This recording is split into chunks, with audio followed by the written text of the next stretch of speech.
It's truly an honor and a privilege to be in Holyoke today as we continue to share the great news about the work that this school district has done, its mayor, the receiver superintendent, the school committee, really focusing on the types of improvements that matter for students now and in the future. We have great confidence in the work that the school committee itself has done to really improve and really take on the improvement process around governance for the district. And it was really a pleasure when I became acting commissioner to begin to work with them and join them in their journey, because it was a journey they started themselves towards improving their governance model. And then when I took over as acting commissioner, I've been able to work with the school committee to develop a very solid transition plan that will carry this period of moving from provisional release of receivership to full release at the end of June for July 1. And so it's been a great pleasure to work with the school committee, but an even greater pleasure to see the changes that are happening at the classroom level here in Holyoke after 10 years of receivership.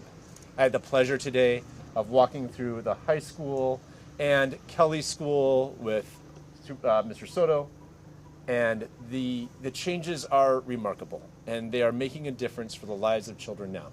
There is more work to be done. We know that, and we know that the people who are leading this work behind me are the ones who will continue the district into the future.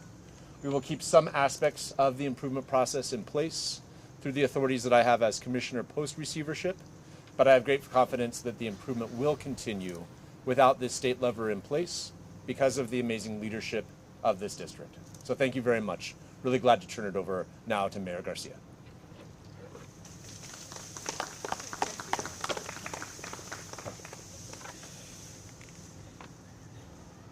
Mi nombre es Joshua García, soy el alcalde de la ciudad de Holyoke y me siento muy orgulloso para estar aquí hoy en este momento en la historia de Holyoke y en la historia de Massachusetts. My name is Joshua Garcia, I'm the mayor of the city of Holyoke, and I stand here today in front of you with so much pride to be here in our moment in history here in the city, as well as the history here in the Commonwealth of Massachusetts. I do want to offer my thanks to Acting Commissioner Russell Johnston, Board of Education Chair Catherine Craven, and all her colleagues on the board, Secretary Patrick Tutwiler and Governor Healy and her administration for demonstrating their trust and their confidence in the Holyoke School Committee and our entire community, and for being patient with my city the last 10 years, because as a community, we had a lot of soul searching to do. We had a lot of reconciliation across our district to understand the challenges that are impacting our youth, to understand how we make decisions as a government for our youth and the impact that those decisions or no decisions has on our kids' ability to learn and progress within our school district. And we've came a long way. I do want to thank my colleagues on the school board, led by our chairwoman, Mildred Lefebvre, who couldn't be here with us today, but she's watching. She's at a conference currently and is, let me tell you, she's filled with joy for their unwavering belief that all Holyoke students can succeed at the highest levels, for being voice of our families and students, and for their commitment to building our collective capacity of self-governance. Some of the school committee members that are here with me currently, we have, and if I call your, when I call your name, you could just come up for a moment. Dr. Yarilet Revere Cologne, who's here with us. Jay Wellahan. Rosalie Tinsley Williams. Rosalie, you can bring your chair if you want. Ellie Wilson. Gladys Lebron Martinez. Give this school committee here a round of applause, please, folks. And what makes me so continuing to fill with joy up here, if you can just look at the diverse faces that you see in our school board. We haven't achieved this in such a very long time, and I appreciate the work that you do, the time that you put in, and I am, again, filled with joy to be able to work with you as colleagues on the school board. I also want to Council President Chairwoman Tessa Murphy Romboletti, who's with us. And then I also want to give a shout out and thank you to our state delegation here with us, Patricia Duffy of the 5th Hampden District.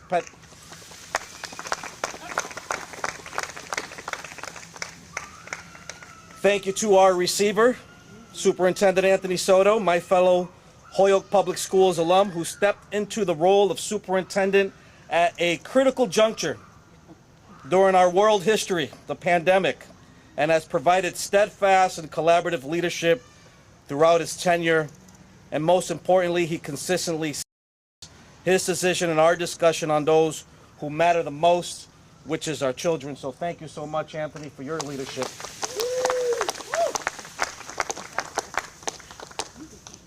Here's the community. Here's my team here doing the important work along with, well, I'll get into that in a moment. I do also want to give a quick shout out and thank you to former HTA Union President Pete McAndrews, who was around when we went into receivership, who served very strongly during receivership, and has been a critical part in helping us facilitate discussions with the Commonwealth in these transitions. And so certainly want to give him a good shout out in the work that he's done for the district. And district teachers and staff and employees, if you're out there with us right now, come over here for a moment.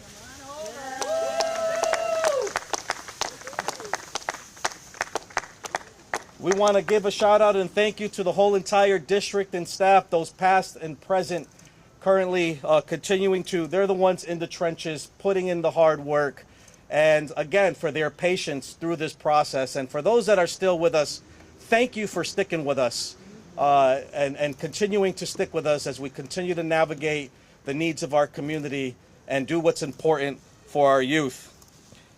This location, Morgan School, Principal Sasha Garcia, we chose to have this press conference here specifically because this was the first school that went into receivership before the whole entire district went into receivership due to chronic underperformance.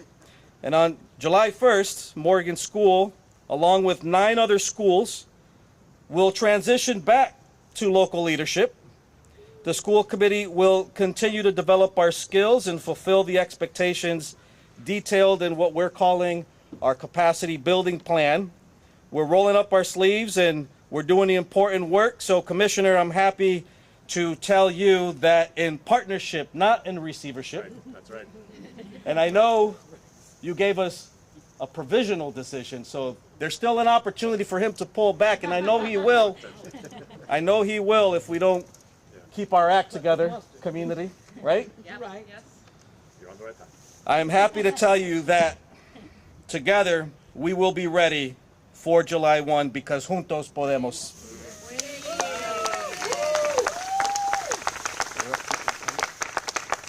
Thank you. Damn, tough act to follow. I always hate following the mayor, but here we go. First and foremost, proud Puerto Rican kid from Holyoke. I was born and raised in Holyoke.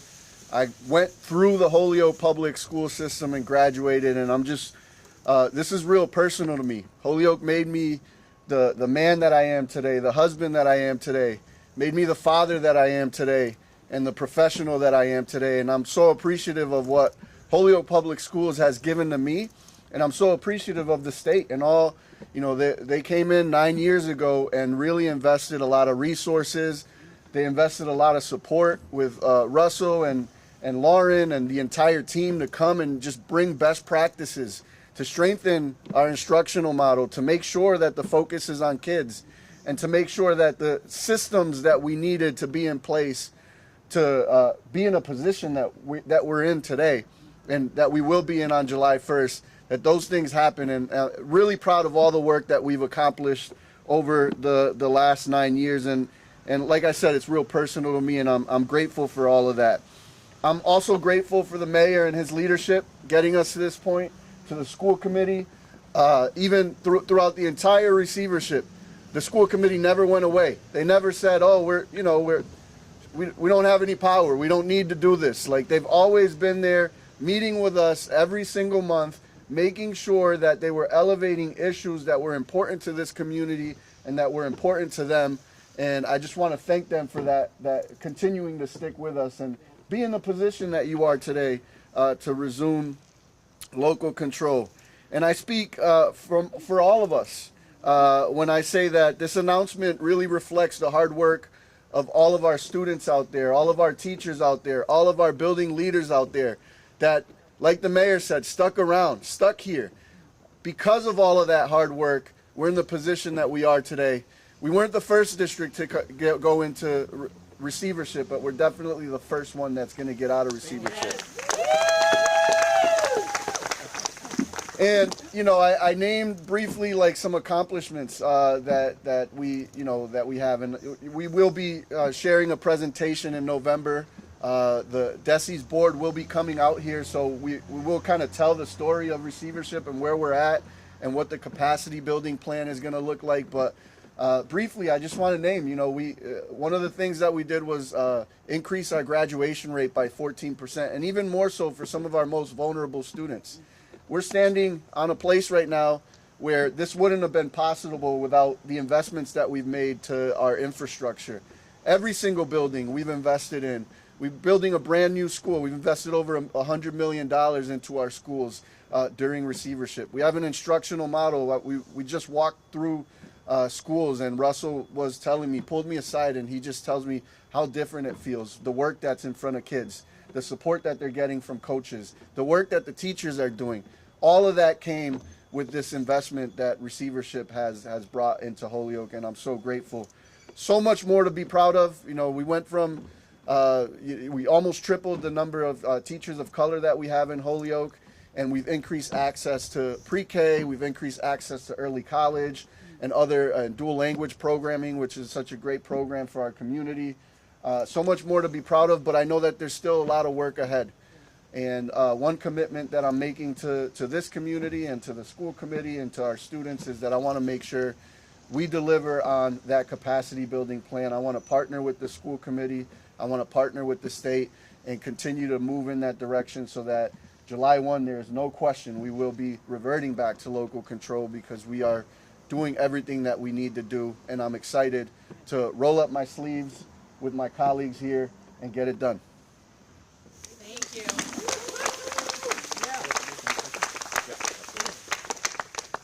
Any questions? Please. This question is for the school superintendent, Anthony Soto. Are you certified to become a candidate? To be a superintendent, so you can be a candidate? I'm a licensed, yes, I'm licensed right now. You're licensed to be a superintendent? Yes. Are you going to become a candidate? It's not my decision. We got a lot of work to do between now and July 1, and we're putting it together a community advisory board to work with the school committee to decide what direction they want to go in and what that's going to look like for this community. And I'm fully committed to working with them and making sure that they have a strong plan in place. What state supports are going to be in place to ensure the district succeeds? I think the important thing is the supports that we've already put in place are there to just grow and build on. So we've invested financial support over the years. I think I'm really pleased that there's less reliance on the district for that financial support, so that the improvement process can continue without the financial investment from the state. However, the technical assistance and the ability to be here, walk through schools, learn about the progress that's happening, and then also give some feedback and support along the way is vitally important as we work through this. And then this evening, I'll be meeting with the school committee, the local control subcommittee, and we'll be, capacity. There we go. Capacity building, the capacity building subcommittee, to really just continue to monitor progress towards the benchmarks that they've created for themselves and that they voted on and they've taken upon for their development. That's just really something that the state will just continue to provide support to make sure that the milestones are met, and to make sure that we lead to that final day at the end of June when we can pass off the district fully to the district's leadership itself. Looking forward to it. Okay, to the superintendent. Don't hate on me, fellows. I read and you stated a few of the accomplishments, the increased rate of graduation. In terms of basic skills though. Reading and writing still is the challenge. What is the district doing to help students when they graduate, and if they, wherever else they go, they're ready to start taking more courses? Yeah, we're fully implementing the strategic plan that we have in place, and one of our one of the things that we leaned into a few years ago was developing our principals to become instructional leaders. You know, I'll say this. I've said it publicly before. I'll say it again. Being a principal is probably the hardest job that in Holyoke Public Schools. And oftentimes, you know, you're pulled in a million different directions. You're putting out fires. You're dealing with dealing with external factors, and it's easy to lose sight of what's happening in the classrooms and what are our kids producing. And the principals that we have now are equipped with the tools that they need, the resources they need, the staff that they need. A big shift for us this year is really looking at student work. Over the last couple of years, we were looking at what strategies we want to implement, what teachers need to be doing to improve their practice. And a big shift this year is like looking at student work and making sure that, yes, we see all these strategies in place. We see best practice being implemented by the teachers, but we need to start looking at the student work and what they're producing and let that inform our professional development and let that inform the next steps that we've taken. We got all new curriculum across the district that's standards aligned, that's high quality, and we're providing coaching. So there's a lot involved, a lot that we've been building on over the last 3 years, and we know what direction we need to head. We got the right leaders in place to make that happen, and that's going to have a huge impact for sure. So my question is, just piggybacking off that a little bit. So what impact will teachers and students see firsthand in the classroom? When we spoke with teachers in the past, they said they felt like they didn't have a say how their classrooms run and how things work when you guys are under state control. And what impact will this have on the curriculum? Yeah, the real change here is, who has the authority to monitor the budget, who has the authority to select the superintendent, who has the authority to set policy in the district. And these leaders that are up here are the ones that are going to be responsible for those key levers that I just mentioned.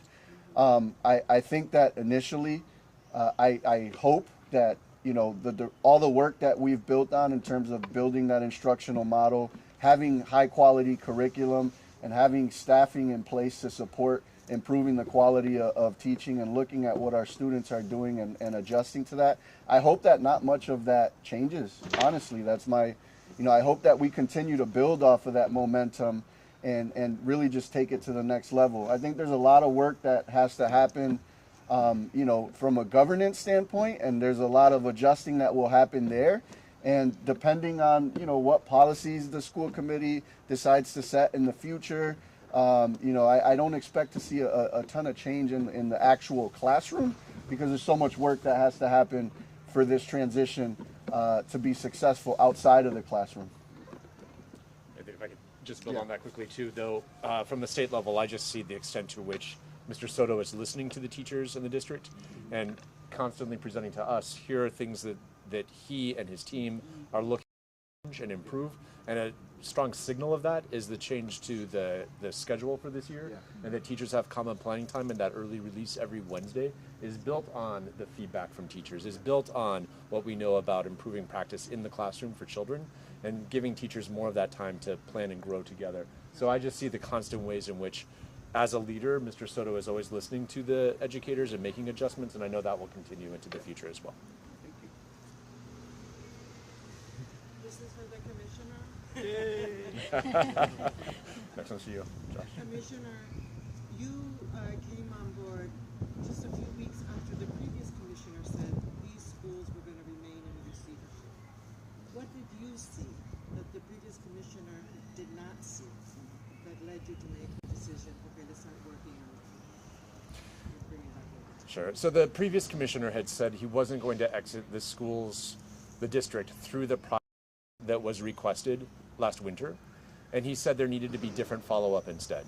And so I was pleased Commissioner Riley and I were very close, and as he departed, I picked up that process of saying, what is that other way? How else can we work together? What is a better process for exiting the district? And truly one of the first phone calls, I think it was the first phone call that I made as acting commissioner, was to Mayor Garcia to say, let's begin that process in earnest. I'm ready to step into that. Mayor Garcia, of course, always was ready, and I was just really pleased to join him in that process and to join this school committee. And we got started right away, and it led us to where we are right now, and I'm just really pleased with the work of everyone involved to get us to this point.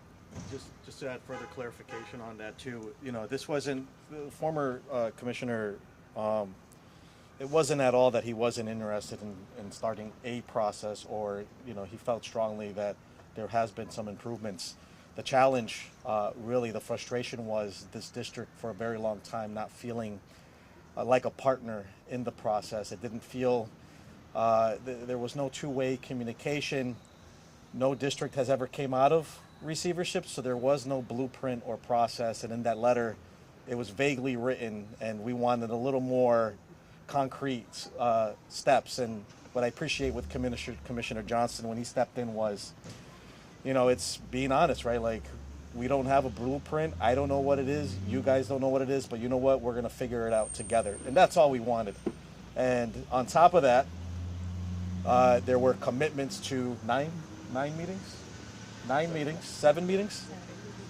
And he committed to go to each one. I think the last one is today, right? Or one of the ones is today, tonight. Those ended.